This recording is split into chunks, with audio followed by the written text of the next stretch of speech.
Hello everyone, welcome to our channel once again. Please leave a like on this video and subscribe to our channel for more updates, and also leave a comment to express your thoughts on this. Ahead of the 2023 presidential election, a highly placed northerner who did not want his name mentioned said that when the former governor of Anambra State and the presidential candidate of Labour Party, Mr. Peter Obi, joined the race, many northern leaders were laughing at him because he doesn't have structure, adding that the situation has changed because of his message of integrity. Speaking during the interview, the highly placed northerner said, when Peter Obi entered the race, some leaders in the north were laughing at him for not having what it took to win votes, but the situation has changed. His message of integrity has so much resonated in the north. He would not win most northern states, but he will go beyond the expectation of his opponents.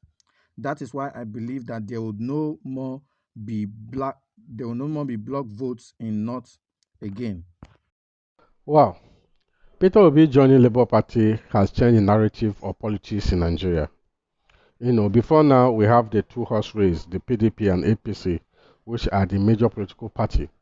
And when in every election year, you see so many other political party presenting presidential candidates, but everybody knows that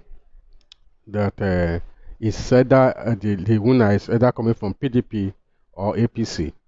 But with the emerging of Peter Obi in Labour Party has changed the narratives of Nigerian politics. That is exactly what it is. And when Peter Obi, before Peter Obi came into Labour Party, the truth is that Labour Party was just a political party existing on the paper. There is nothing really tangible for them to show. No local government, no council. They are just a political party existing on the paper. Every election year, you see few people gather, talk about something, and nothing happens. But imagine of Peter Obi in Labour Party have really changed the narrative of politics in Nigeria. And the truth is that the opponent never saw this coming.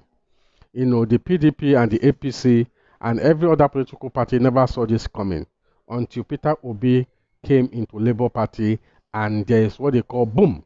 The whole thing like an explosion. The whole thing changed. And the only thing that causes this, that makes this to happen, was the history of Peter Obi as a governor of Anambra State. That is what the Labour Party and Peter Obi was marketing. How he was able to manage the resources, the little resources in Anambra State, and save 75 billion naira while leaving the office, and never borrowed, and did so much for the people of his state. So what happens is, at the end of the day, the people, Nigerians, looked at his antecedents, his past record. They have no choice but to put their tent beside him. Now, even the people from the north, most of them presently are seeing Obi as the savior, are seeing Obi as the Messiah. Most of them are doing what they can do to support him. So, like the state elder man rightly said, that they're not going to be a block vote in the north again. That is just the truth, because the truth is that in this 2023 general election, the votes are going to be divided. The APC is going to have their own share. The PDP will have their own share. The NNPP will have their own share. And Labour Party will have their own share.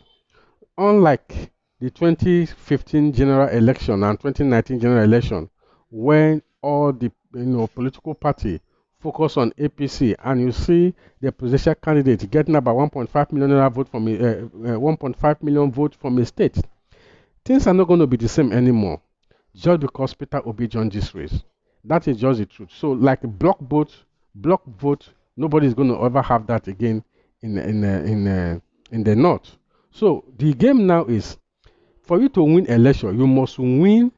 You must be able to strive in almost all the states. Not just focusing that you are going to win the northeast, the north south, and the northwest, and come to south to win some and all that. No, because the vote this time around is not going to be a block vote. It's going to be something that everybody must will get something from each state, and this gives Peter Obi a very high chances of becoming the president of the Federal Republic of Nigeria if all things being equal, if the election is not rigged. That is just it. If the election is not rigged. And thank God for President Muhammad Buhari, who has vowed that he's going to make sure that Nigeria have free and fair election. And he's going to make sure that this election is not going to be induced with money and people will not be able to buy votes. And everybody who casts their vote must be counted. Those are the things that we're going to celebrate, legacy that President Muhammad Buhari is trying to leave also. Because the truth is, what brought Buhari to power is credible election that was conducted by President Goodluck Jonathan while he was in the office. President Goodluck Jonathan was a sitting president, but never he did not interfere with the electoral process. He gave INEC all the full support they needed to conduct free and fair election, which they did. And this election worked against him, and he humbly left the office and handed over peacefully. That is the same legacy that President Muhammad Buhari is trying to leave, because he has been a beneficiary of a fair and credible election. And he also wants to leave that legacy of creating a fair in a free election and credible election that vote voters vote cast must be counted and has their value. That is what I think him see him do here. So Peter Obi joining Labour Party. So many people never believe that he's going to pull this kind of crowd he's pulling. So many people never believe that he's going to get to the level he is today. So many people never believe that, they believe that it's going to be a run over. In fact, they don't even see him in the race. Think if joining the Labour Party, they thought, oh, it's already finished. So let's not focus on him. But now the game has changed. He's now the man to beat in this political race. That is exactly what is happening now. That is just it. So, for for I think this has set a record for our country. This has set a record for our country because after this election, every election that is going to come is not going to be the way it used to be. The two-horse race. Because by the end of this 2023 election, things will definitely change. And to be honest with you, that might be a shocker. There's going to be a shocker because the unexpected is going to happen in this general election. The unexpected is going to happen. The election is controlled by the voters, is being controlled by youth. Over 75% of Nigerian youth are the one in charge of this, who are the one that will decide who is going to become the next president. And if you look at the antecedent, you look at the record of people who are backing the presidential candidate of the Labour Party, almost 90% of them and 99.5% of them are youth. So this gives the Labour Party presidential candidate a huge chance and opportunity to win. But we can't say until the vote is cast and counted. That is just it. Thank you for tuning into our station. Please feel free to comment below and let us know what you think concerning this, and also subscribe to our channel for updates on this and more. Thank you.